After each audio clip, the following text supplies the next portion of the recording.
Welcome. My name is Barry Loveland, and I'm here with Catherine McCormick, who is our videographer. We're here on behalf of the LGBT Center of Central Pennsylvania History Project, and today is October 4th, 2017, and we're here for an oral history interview with Alex Reber. This interview is taking place at the offices of Miller Dixon Drake in Harrisburg. And Alex, do we have your permission to record the interview today? Yes. Okay, thank you. And we'll have a consent form for you to read over and sign at the end of the interview. So thank you for agreeing to do an interview with us. We appreciate your time. What I'd like to do is start at the beginning and find out when and where you were born. Sure. I was born and raised in Berks County, so just north of Reading. I was born in a small town called Bethel, Pennsylvania, which is halfway between Harrisburg and Allentown. There's a diner called Midway Diner with a big sign, and my family has the farm across the highway.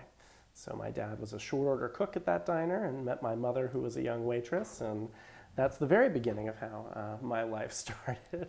What year were you born? I was born in 1985, so I just turned 32. And so grew up and lived there until I went to elementary school, middle school, high school, all in the same area, lived in the same house that my dad built. It was a farming community, which was an interesting place to grow up. I remember thinking that life was great. I could run around in the woods. I was close to my grandparents' house. I just had to go through the cornfield and over the creek. And so that was really nice. And then it was interesting as growing up, my family went to a UCC church, and then we started attending an evangelical free church. And that's when I started getting confused a little bit. I knew that I was not like most other boys, and I knew that I had attraction to men, and I had some struggles with that. And I remember we were reading a book called I Kissed Dating Goodbye, which is very popular in evangelical Christianity. And the whole book is written on the premise that they break the boys and the girls up, and they talk to the boys about their attraction to girls. And I'm thinking, I've got this down. I don't have any of these struggles. And then at the very end of the book, there's probably like 10 pages that's like, if you didn't feel like any of this applied to you, but you feel like you're interested in someone of the same sex, well, then we've got a whole other story for you. And so I knew I was in for some trouble. And I was really active in the church, probably there 3 nights a week. I was a youth leader. And so I would counsel kids, too. My youth pastor had a camp. And so all the kids, the pastor's kids, because we had 5 pastors, it was a church with like 750 people came on a Sunday, which in a township of 4,000 people, that's pretty big. So their kids, the pastor's kids, all signed up to be in my cabin every year. And so anyway, I was figuring all of this sort of stuff out, knew that I was gay. And I remember like in my AP history class, they had these little like paragraph blurbs talking about LGBT civil rights during those time periods that we were studying in history. And I thought, oh, so there's other people like me, and it's not a new thing. So that was pretty exciting for me. But the faith thing really was a stumbling block for me. And when I started to look at colleges, I looked at Lebanon Valley College, where the chaplain was also the head of the LGBT group. And I thought, well, if there's anywhere I can figure out this whole faith thing and LGBT and being gay, this might be a place I could do that. And so that's kind of how I got there. I really didn't express myself at all being gay. I remember any time someone called me gay, I had a higher pitched voice. I was involved in chorus and musicals and show choir. And so it wasn't any shock to people. They assumed that people would say things. And so then, of course, I was the worst person. I then said, no, I'm not gay. Being gay is bad, blah, blah, blah, blah, blah. And I really was trying to convince myself of that, I think. And I remember the one time being at the Christian camp and just sitting there outside and thinking, I'm going to be alone the rest of my life, and I'll never be happy. And then really thinking, okay, it's okay. I just need to be me, and everything will be fine. So that's kind of my coming out. And then I didn't come out until college. Like my first month I was in college, I came out pretty quickly to my parents. But Before we get into college, maybe you could talk a little bit more about your school life and everything with that. Sure. Typical growing up. Spent a lot of time with my cousins that lived down the street. I was a pretty good student. I was in accelerated classes. I was in the gifted program. I, for the most part, didn't have any problems. I had a pretty good education, I feel like. But I definitely just knew that I was different. I remember there was one, my senior year, we talked about things in a class called Problems of Democracy, which I thought this class was pretty cutting edge for high school, especially where I lived.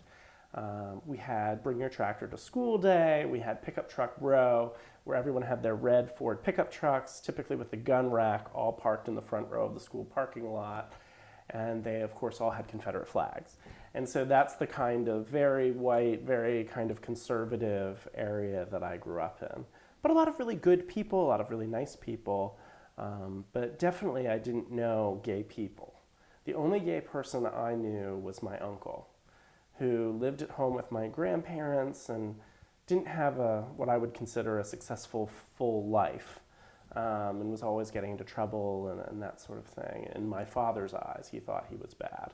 And then he was a Jehovah's Witness too, so he never would say he would say he was gay, but that he wasn't dating anyone, although he had a boyfriend, but they weren't acting on it, so it wasn't sinful. So it was just very confusing for me, is that being the only gay person kind of in my life. And since he lived with my grandparents, every time I went over there, I saw my uncle, and he had DJ'd for a while in Allentown at some of the gay bars and actually at the Neptune.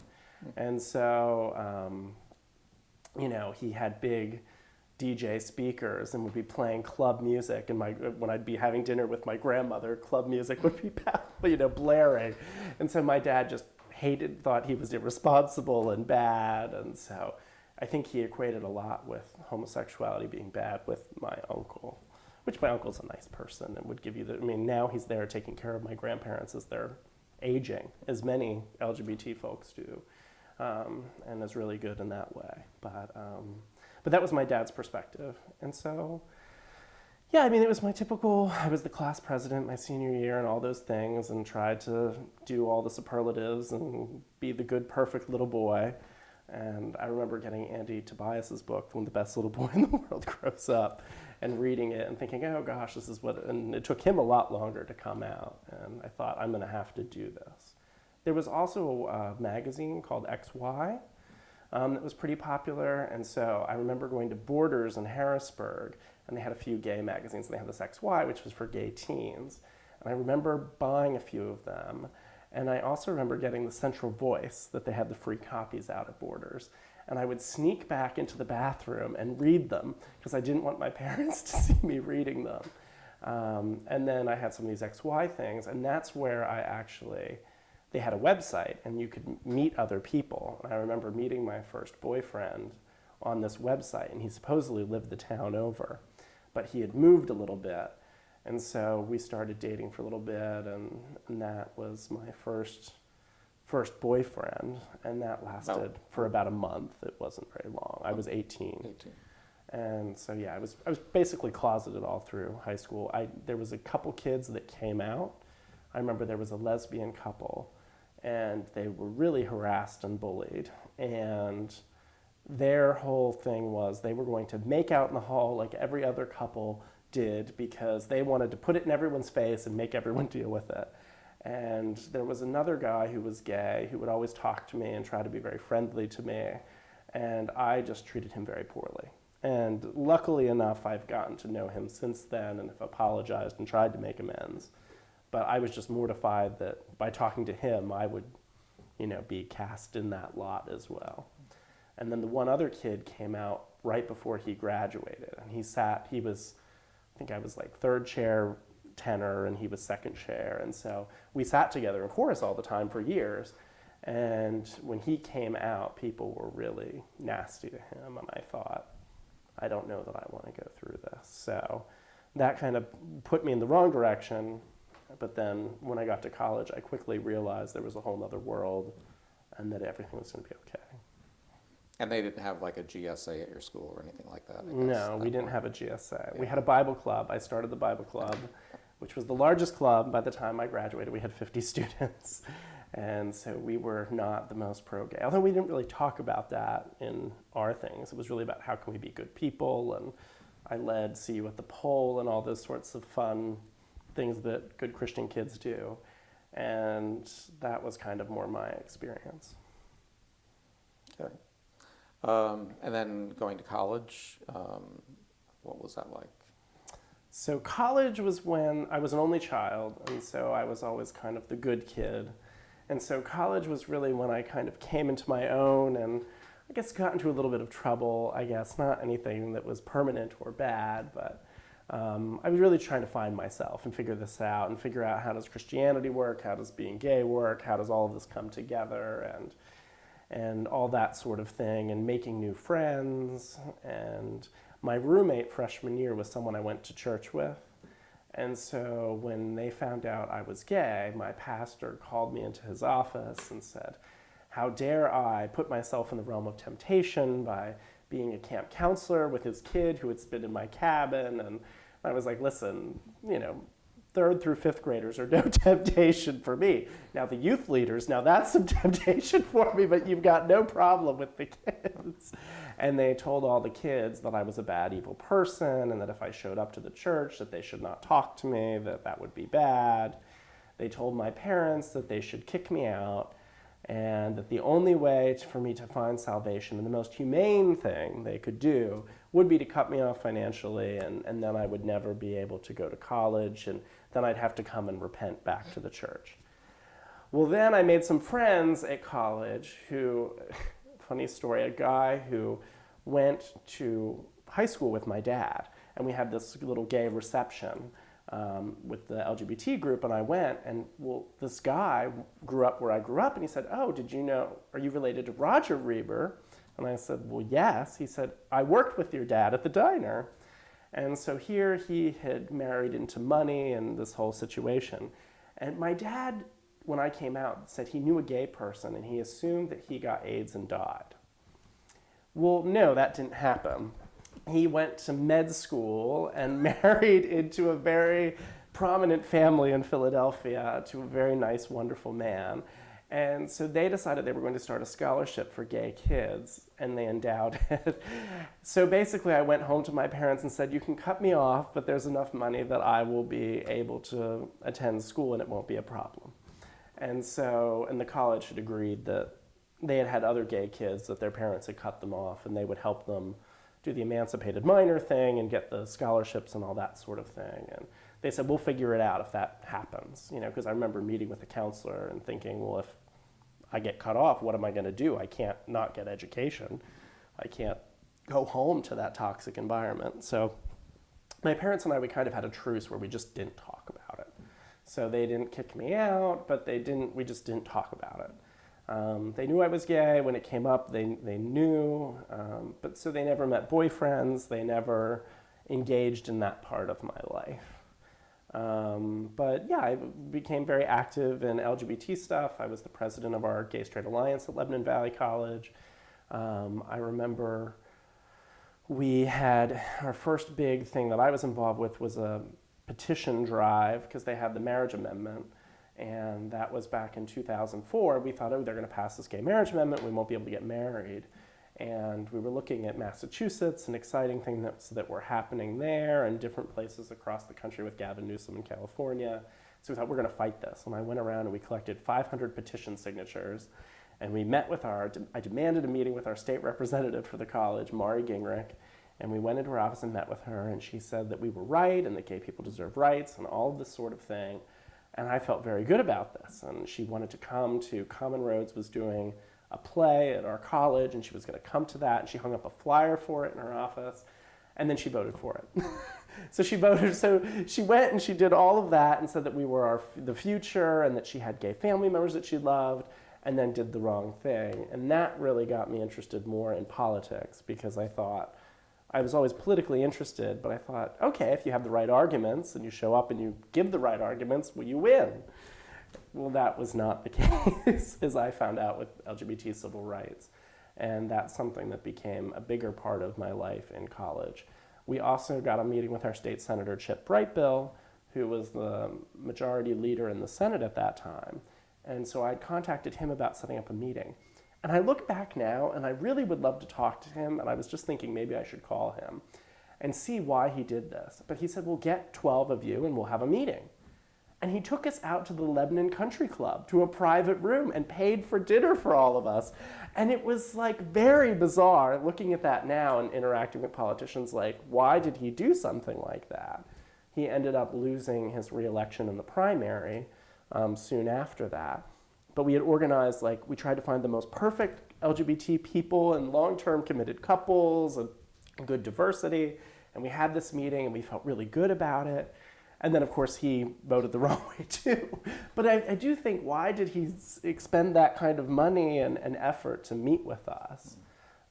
So that was kind of interesting to me in that intersection of politics. But with Freedom Rings at Lebanon Valley, we tried to think about the triangle, is what I called it. So the one part social, because there's some people that mostly wanted to socialize, and then the one part advocacy, and then the other part education. And that was really being out and letting the whole student body know that we were gay. And there was a big movement at that time called Gay, Find by Me, period, and they had these t-shirts. And I raised some money and we got like 250 t-shirts. And we thought, well, will we ever get this many people to wear these t-shirts at our college? Because we only had 1,600 kids. And I remember we sat up at 6 o'clock for breakfast. And by 7:15, they were all gone. And there were these kids that were angry that they were like, well, we like gay people and I want a shirt. We were like, we're so sorry, we're out. So people started taking undershirts and like writing with black Sharpie markers, Gay Find by Me, and making their own shirts because they wanted to show their support. And I mean, it was really a cool experience for me coming from my church background. And I remember like the whole football team basically got shirts. And it was just a really kind of powerful thing. And I was on student government and I was in the business program and was an accounting student. So there was a lot more athletic kids involved. A lot of the LGBT students were in the music program or in other areas in humanities. I was one of the few in business. But all my business friends were like, well, you're one of us. We got to support you. And that was really special to me. And so that was a really cool and exciting time. There's a lot of fun stuff happening in the civil rights movement at that time, as we saw marriage kind of coming to different pockets and different countries, and we felt like it was really coming. And then in 2004, George Bush was reelected. We were really involved with the Kerry campaign, and that didn't work out for us. But I remember coming to Harrisburg for a rally for John Kerry. It's one of the first times I came to Harrisburg, and I thought, okay, this will be interesting. Well, there were all these people with rainbow flags around me that lived in Harrisburg. And I thought, this is a place that is accepting and welcoming. And I thought, well, I could maybe see living in Harrisburg because it seems like they have a pretty big gay community. And I grew up on a farm in a small town. The idea of going to a big city was somewhat frightening to me. My father said, well, why don't you go to San Francisco or LA or New York if you want to be this way? And I thought, well, I want to be close to my family. My family's important to me. And I thought maybe Harrisburg was a good option. And that kind of came on my radar then. Okay, good.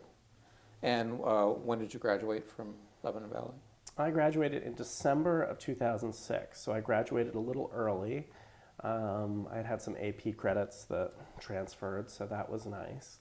And the 2 summers before I graduated, I interned for an investment firm. So I had laid asphalt with my dad doing construction, and my dad wanted me to go to college and not take over the family business like he did. And so I thought, okay, I want to get into investments. And I had read Forbes since I was a kid and watched the NBC, and my dad really liked the stock market, and I was interested in that, and I thought I was going to go into investing. And so I got this great job with an alumni of the college who owned this nice investment firm for high net worth individuals in the Reading area. And that summer, I remember meeting some other gay people in Reading, but really realizing almost all the gay people that lived in Reading, if they did anything, they were going to Philadelphia. And I thought, well, what's the point? I mean, I want a vibrant gay community to be a part of. I knew there was one in Allentown, but I didn't really connect with that as much. And then I was like, the next summer, I think, I don't want to do investing anymore, but I don't know what I want to do. But I really, really, really hate Rick Santorum, who's a US senator. And so I thought, I've got to do something to help get rid of him. and maybe I can do that in Philly or Harrisburg. And so I got an internship with the Casey campaign when he was state treasurer running for the Senate in 2006, and I did fundraising. And so I had met Dan Miller when he was running for city council. And they had just started the Capital Region Stonewall Democrats, and as a college student, I had saw about that. And I remember going to their kickoff meeting across from the Capitol and meeting a lot of people that I'm still friends with today. And there was this meeting and a lot of energy. Ben Turner really spent a lot of time organizing that. And so the first big thing they did for 2015 was there was this gay guy running for city council. And I thought, okay, I'm still sad John Kerry lost, but maybe this is something that I can help with. Oh, and he's an accountant. I'm a business and accounting major. And so I came and I canvassed and went in uptown Harrisburg and Italian Lake. And I thought, well, this is really pretty. This isn't what people say cities are like. And I thought, well, this is a nice area. And kind of another touch point on why I fell in love with the city. And then after that, Dan had a reception at his house for the Stonewall Democrats, a holiday party that I went to. And then we connected in Philadelphia at Equality Forum, and he said, well, I'll have a fundraiser for Senator Casey, who was then running for the office. So he had a fundraiser, I worked some other fundraisers, and we developed a great relationship. And that eventually led to him offering me a job in his accounting office. But that was a really cool summer living in Harrisburg. And I met a lot of great LGBT folks. Everyone could not have been more welcoming to me. And I thought, this is really where I want to move to. And so I didn't know that I was going to have a job here, but I knew that this is the area that I probably wanted to move to. And I knew that this area was welcoming. And I had gone to Common Roads a few times, and so I knew that that existed back when they were in the basement on 3rd and Verbeck when Carol Riesinger was the executive director. And so I knew there were things going on, and I knew that this would be a friendly place. Mm-hmm. Great. Okay. Well, this kind of led into your occupational history, so I guess you could talk a little bit more about coming to work for Dan. Sure. So I never thought I was going to be an accountant. I thought I was going to be going to investments, and I had a job offer to go work for Senator Casey as well that came a little later. But I thought, well, this is a pretty cool opportunity. I could be doing accounting, but also Dan was on city council and active politically. And so I thought this could be a fun place to work, and maybe we could try to elect more LGBT people, and maybe I want to run for office or something like that. Because every young kid thinks that they should take over the world and run for office, but that's a weird thing. And then I really got to meet lots of people, and I really fell in love with accounting and the office that I worked in and all of our clients, and going to the LGBT chamber had just reorganized right after I moved here. I remember going to the International House for their big kickoff as they were reformatted from Bagel. And meeting Russ Boggs and that group of people, and thinking this is a pretty special place, that there's a lot of really involved people in different facets of the community. And that was exciting. And so I got involved with politics and local campaigns in Harrisburg then as well, and then tried to get involved with the center. And my friend Sean Maloney worked there for a while, and Louis was there. Working mostly with the youth programs, and it was pretty exciting times. And I remember thinking that's when they were transitioning from Common Roads to being the center. And I decided I'm going to have a party at my house. They were like, oh, we should have meet and greets. So I thought, oh, I'll do one. And so, I just moved into this place that I was renting, and I thought I'm going to have a nice fancy party, and we'll have wine and cheese and whatever. And I thought it would be an adult thing to do. And I remember it being the end of September, and so I thought it won't be that hot. And it was like 95 degrees that day. And there were 60 people in my house sweating, and it was just kind of a failure. Everyone, of course, was very sweet and nice about it, but I just remember like people with their makeup running and just feeling horrible and thinking, oh gosh. But of course, everyone was really nice about it and that sort of thing. And then I got on the FAB committee, and when they brought FAB back, I was on that for 2 years. And got to meet a lot of great people that way and got more plugged into the gay community here in Harrisburg. Okay, good. Um, I assume you were not involved in the military at all. I was not involved in the military Okay, at all. yeah. No. Okay. And then in terms of any other organizational affiliation, you want to talk about any other, you mentioned earlier Planned Parenthood before the interview.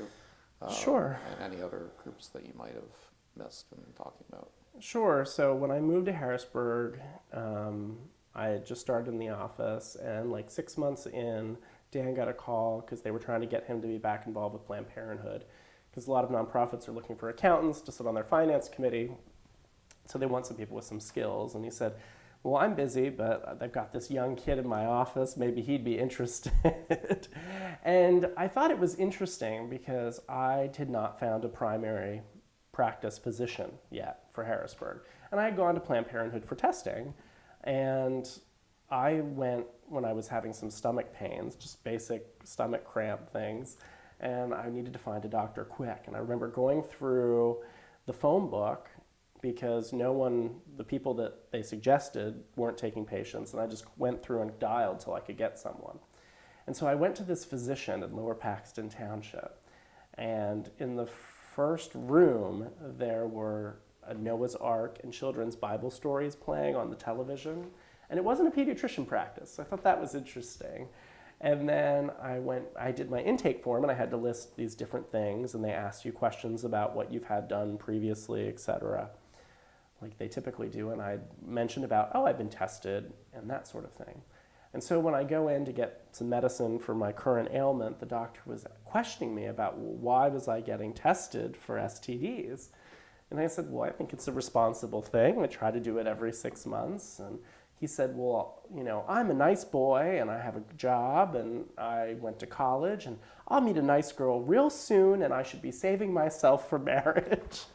And he made all these assumptions about my sexuality, that I was straight, that I should be waiting for sex before marriage, and it was pretty horrifying. I remember just thinking, just write me the script, I want to get the heck out of here.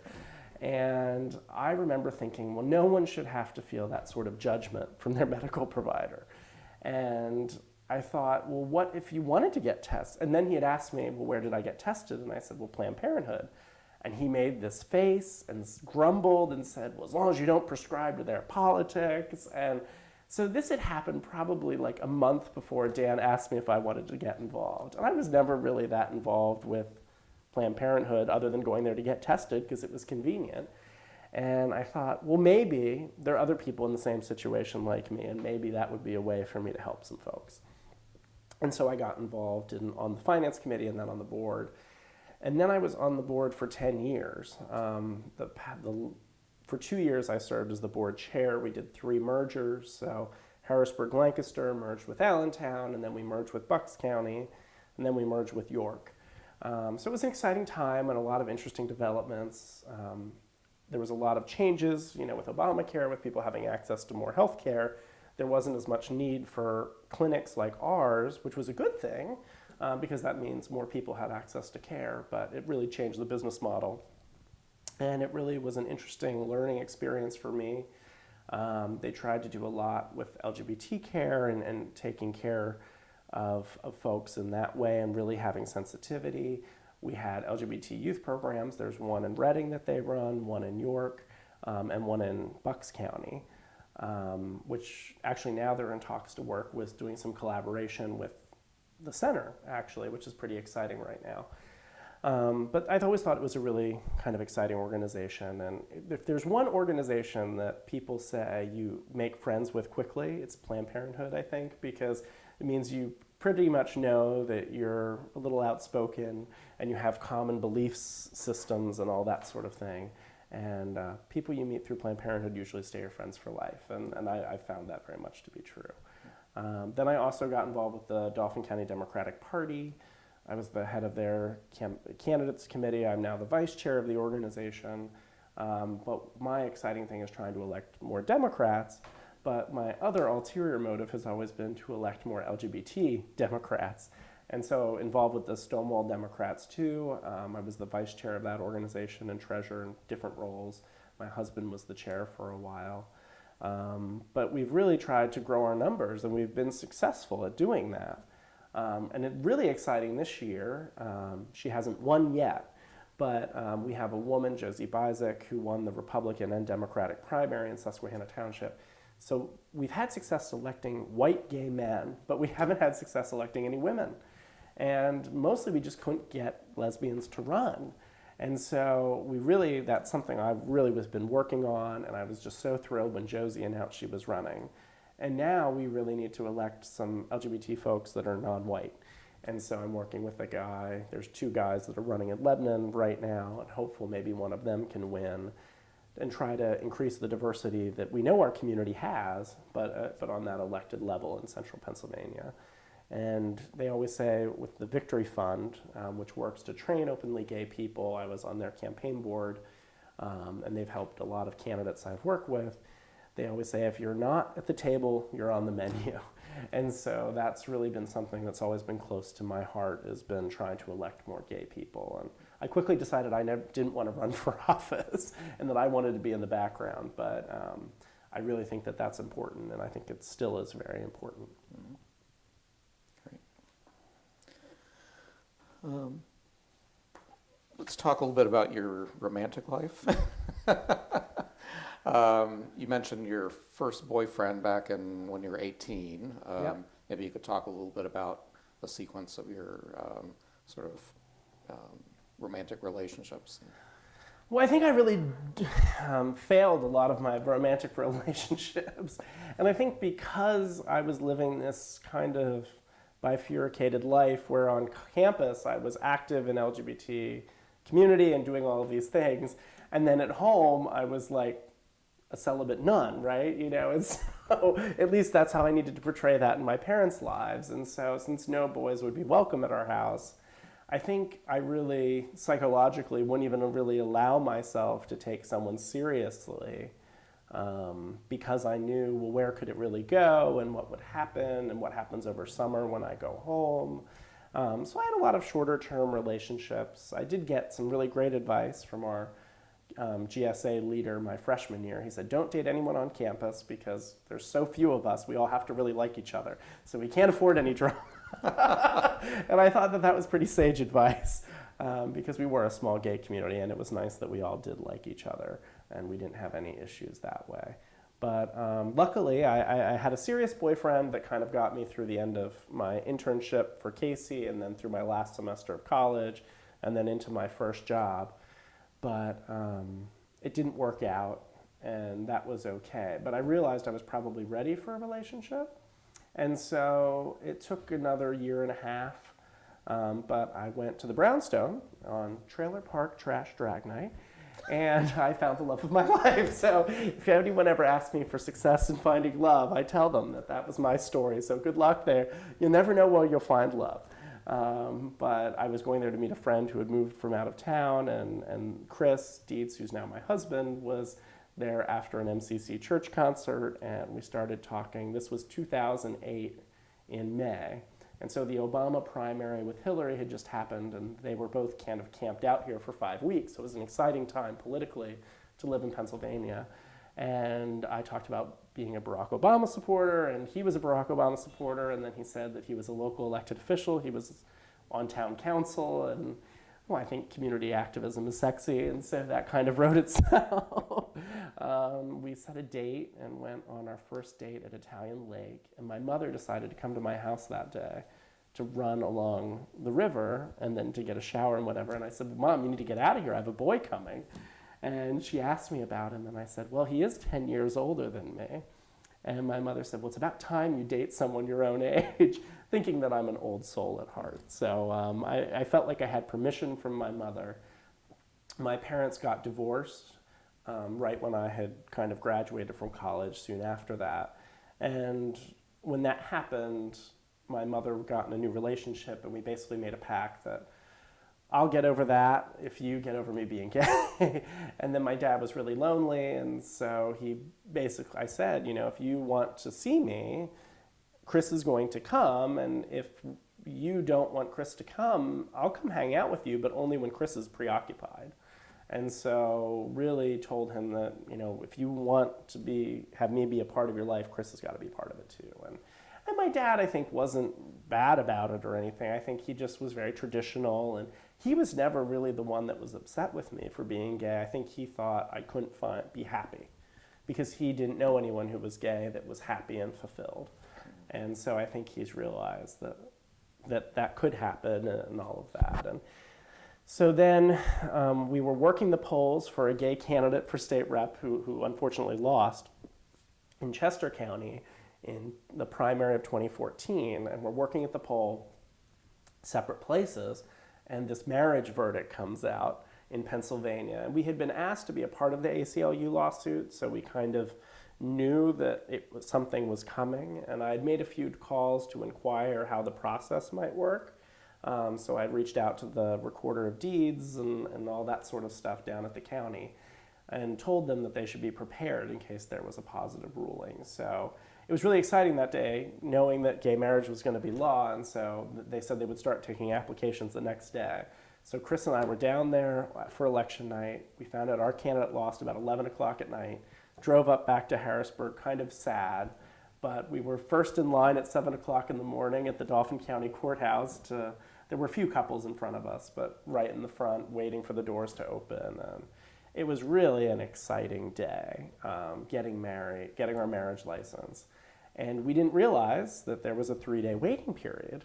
And so we were really nervous because Tom Corbett was governor, that he may put a stay on the ruling, or at least, file for an injunction for one. So we thought we're going to put in to get an exception to this 3-day, which the only exceptions were if you were leaving for the military or if you were going to have a child that was born out of wedlock. So kind of antiquated rules, I think, but we had already been together a long time and knew this is what we wanted. But they waited until they heard that Corbett wasn't going to appeal the ruling, and then they issued rulings denying our request. They never said if they would have issued it had they thought he might have gone the other way or not. But I think they were just trying to punt the idea. So we waited. 6 days later, we were able to finally get our immediate families together, and we got married at Italian Lake, where we went on our first official date. So that was a pretty cool and exciting time, and got to see a lot of other friends get married within that year. Great. All right. And what do you think about the differences in growing up in the 80s and 90s versus what you probably have some sense of what it was like in Central PA before that? Well, it was certainly different that there were out kids in high school. There weren't many of them, but there were the 2 lesbians that I mentioned. There was this one kid who never said he was gay, but everyone kind of just teased and taunted him, and it was pretty clear he was. And he didn't go out of his way to deny it. And so those were the 3 gay people that we had at our high school. And then this other one that I knew pretty well that then came out later on. So, I mean, at least I knew there was some people and that they weren't being killed or, they were harassed, but no one was ever beaten up or anything like that I knew of. Just a lot of taunting, but I was already used to that. So that sort of thing. I was kind of the popular kid in school-ish. I was not part of the popular crowd, but kind of we went K through 12. We all knew each other. So everyone liked me, but I didn't really have a lot of close friends like I have today. So I kind of was everybody's friend, but not really, and have those really deep, close friendships. And most of those that I did have were with girls. So I think that also made it more interesting for folks in thinking that I was gay, because I sat at a table at lunch where everyone was female except for me. But yeah, I think looking to my dad's generation or my uncle, like they certainly didn't have any of that. There weren't other out kids at all. Mm-hmm. So that was an improvement. And the fact that some of the teachers, like my AP history book, including those little blurbs, I can't tell you how much those couple paragraphs in the history books mattered to me. And I think that that's really important with the history project, is that having that history, because so much of it has been hidden, to bring it out to life and to talk about it and to know that there have been successful people and scientists and all sorts of spectrums of academia, et cetera, that there have been gay people for many, many years. I think that that's a really comforting thing to know.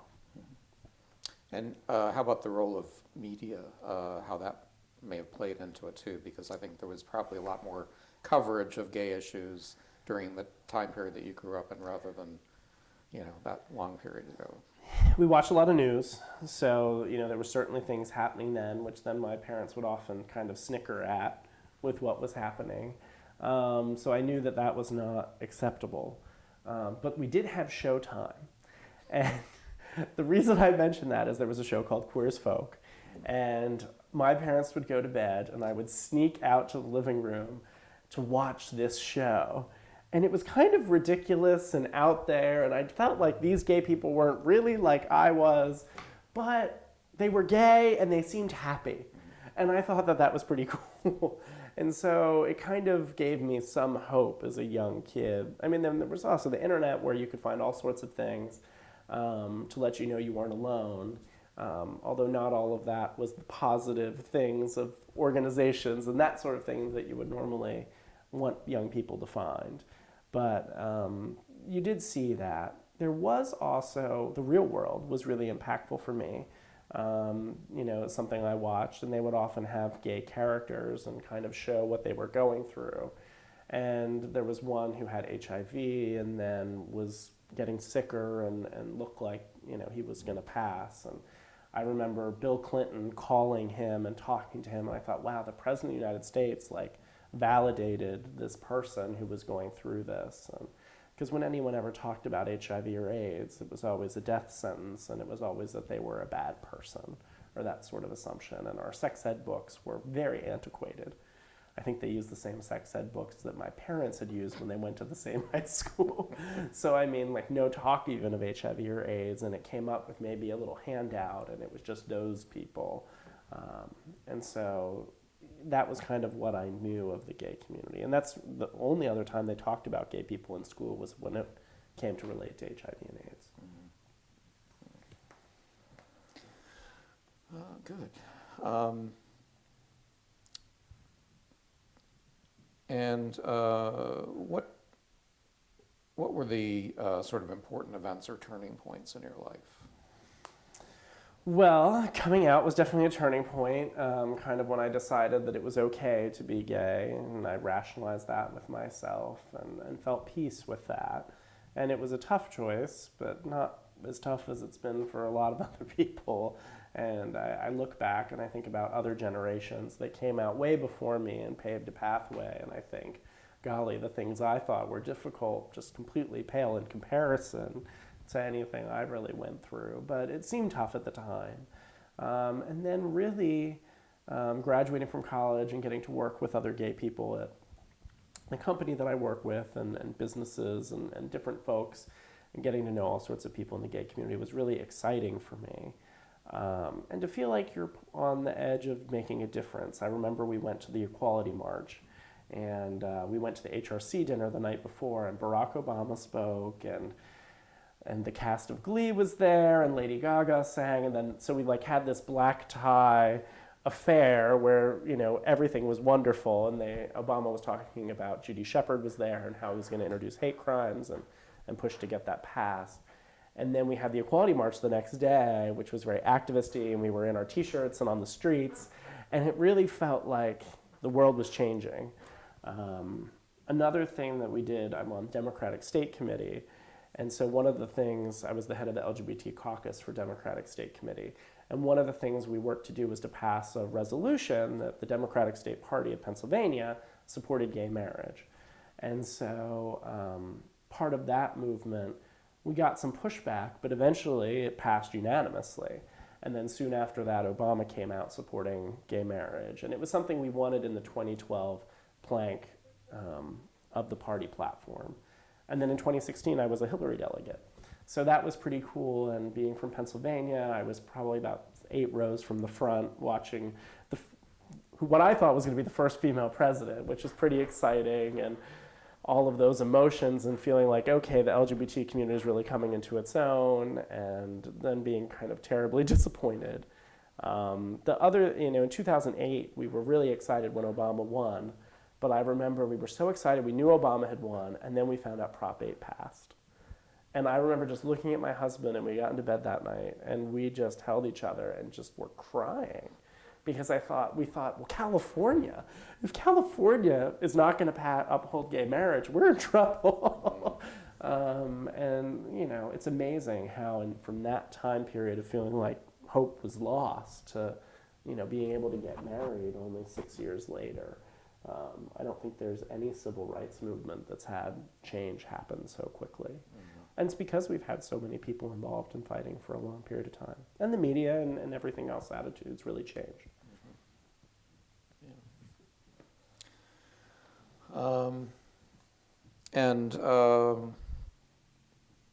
What challenges remain that you are excited about getting involved in? Well, I guess the big excitement for me is, it's not LGBT, but I'm really involved in Democratic politics, and so Dauphin County has kind of been a one-party system for many years. We've never had a Democrat elected to any row office, and times have changed. And Obama won the county twice, and then Hillary won it in 2016, and so being a part of that movement is exciting for me, mostly because I feel like we can enfranchise people. A lot of people who are non-white, a lot of people who are LGBT, a lot of people who are different religious affiliations. Looking what's happening with the Muslim community right now, I feel a lot of affinity for the Muslim community and the immigrant community. Being a gay person, and as a white man, I wonder, would I feel the same way I feel today about all of these other groups had I not been the other in myself? And it makes me really nervous that what if I thought other people were bad if I wouldn't have had this experience that would have opened me up to other folks. And so there's always other causes and things to fight for. And I think the transgender community is great. Strides have been made, but we still have a lot of homelessness, a lot of unemployment, a lot of stigma. I mean, I think about the toughness of coming out as gay, but coming out as transgender is so difficult. And people I know that have lost entire families much more easily over that, or even their jobs. In Pennsylvania, we still don't have civil rights. We still can be fired for getting married. You could get married in Pennsylvania one day, and then the next day put your photo of your same-sex spouse on your desk and be fired for it, and it's perfectly legal. And that, to me, is really disconcerting. And so something some other folks and I have talked about is trying to see if we could get an ordinance passed in Dauphin County for non-discrimination, and still pushing at the state level, but because we're so Republican controlled and their party, a lot of the moderates have been weaned out who were more supportive, it seems difficult to get that passed today. But it's part of the reason I'm involved in politics, is because I would like to elect more people that share those views, because no one should fear getting fired or not getting an apartment because they're LGBT, and it's a shame that that can still happen. It's exciting we were able to pass an ordinance in Harrisburg and in Susquehanna Township, but not for the whole county and not all of Pennsylvania. So there's a lot of work to be done. Mm-hmm.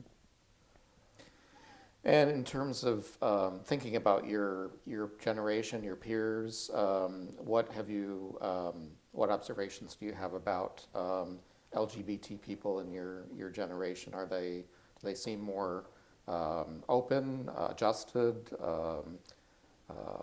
I think I was involved? I think they are very adjusted and involved, and I always felt like I was kind of the conservative one. I was like, well, maybe we should wear a dress shirt, or when we do these meetings. I was always a little bit more on that conservative bent side of things, where I felt like so many other people were really pushing the envelope much harder than I was. But I really feel like you look at young kids today that I know who are coming out, and they were out at 13, 14, and their parents were great about it, and their parents have encouraged them to date and to meet their significant others just like they would anyone else that they would be dating. And now I moved out of Harrisburg because my husband lives in Millersburg, and so we moved in together. And like just going to the homecoming football game in a rural community, and people come up to you and say, oh, my daughter is, I think, a lesbian, and my son, or this and that. And I think it's a much different time for young people, and I don't think there's the same stigma involved that there was. And I think they're a lot bolder. And I think they're making demands more so where I was kind of happy just to get some acceptance. They want full equality, and they want it to be across the spectrum. And they're not just focused on being gay, they're focused on breaking down gender and, you know, being non-binary and talking about being intersex. I mean, there's just a whole different openness there that's really exciting. And I think the other exciting thing is I've seen that the African American community and Latino community and the Asian community have often gotten more open than they once were. I had a lot of friends who were non-white, who were gay, who felt a lot of stigma and shame in their own communities. And it's been fun being involved in politics and working with black ministers who were involved in democratic politics and being gay. And I think that that's, you know, we've started to change minds. And I think that that's really exciting. And I think our movement is becoming more intersectional and growing. Great. Have we missed anything that you can think of that you wanted to add? I just think it's so great that you're doing a history project and writing a book. And I think that the more we can tell our stories, I think coming out, as Harvey Milk said, was so important for people to do. And that to know you changes people's minds. But I think looking back and knowing that we have a rich history, that we aren't doing anything for the first time that really hasn't been done before. We may be pushing the envelope further, but we all stand on the shoulders of all those that have stood before us and in much difficult ways. And to think back to Stonewall and those sorts of things. I think it's really important that we remember the past. Great. Well, thank you so much. We appreciate your time, It's been Alex. my pleasure. And enjoyed talking with you.